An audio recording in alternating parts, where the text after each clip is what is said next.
This is why I give to the Kentucky FFA Foundation, and I've shared with Sheldon that even though I've done a little bit already, I hope someday to even do a little bit more.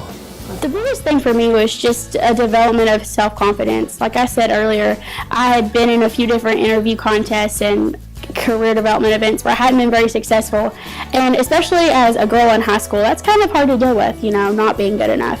And so once I started to dive into the job interview contest, it was more about just being sure of myself and knowing that I was just as good as anybody else that would be competing, and just to be sure in everything that I did. It was really a development of self-confidence for me.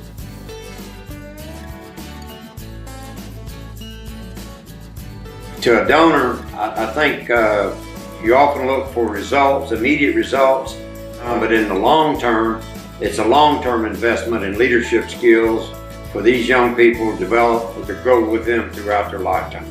But I don't know of any youth organization that you could invest in that you get more return for the dollars than we do with Kentucky FFA Foundation.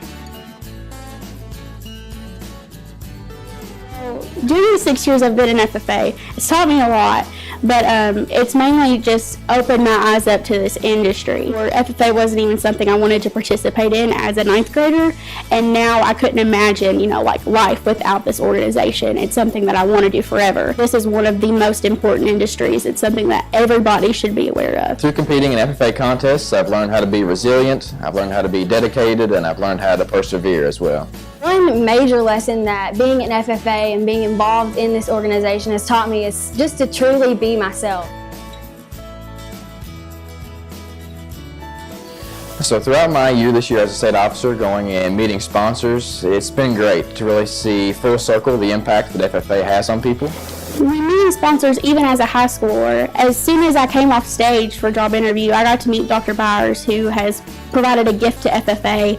And when I met him, it immediately put value into what I was doing, because he was someone far older than I was, definitely far wiser, and he realized that the contest that he had given a gift to, that it was something worth supporting. Is that they truly want to give back, and that's kind of inspired me in a way, because in the next 20 years or so, I hope to be able to do the same exact thing. Kentucky FFA sponsors, thank you so much for giving your time, talent, and treasure to this organization that we all hold so near to our hearts. If I could thank a Kentucky FFA sponsor, I would personally just say thank you from the bottom of my heart for allowing me to have the opportunity, and the countless members across the state of Kentucky, to be able to wear this blue jacket that I have. What would I tell somebody who might be considering making a gift to the FFA? I would tell them they ought to do it, and that's pretty simple and plain. Particularly if they benefited, and we've got lots of people out there who have benefited immensely from being in the ag program and being in the FFA member.